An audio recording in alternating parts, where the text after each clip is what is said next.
In this video, I will walk you through how to import dyes into LASX Mica. Not all fluorophore dyes are compatible with Mica. Please contact your local specialist and verify the compatibility of the dye before going through this procedure. First, please have your fluorescent dye spectra ready.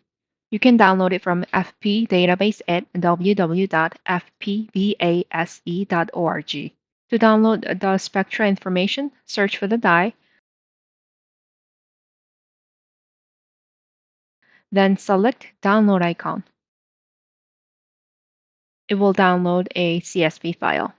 This is an example CSV file. The first column is wavelength, second column is excitation spectrum, and the third column is the emission spectrum. To import the information, click cogwheel icon under staining. This is where you can see dye database.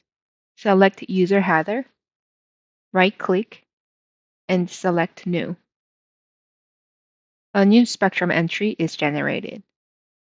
Click Edit, change the name ID, and full name.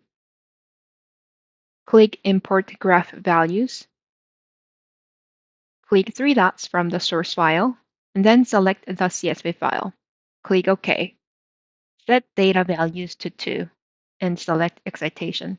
Then click Import. Click Import Graph Values again. Set data values to 3, and select emission. Click Import. Then click Save. The newly entered dye information is available to use. To delete the entry, right-click, then select Delete.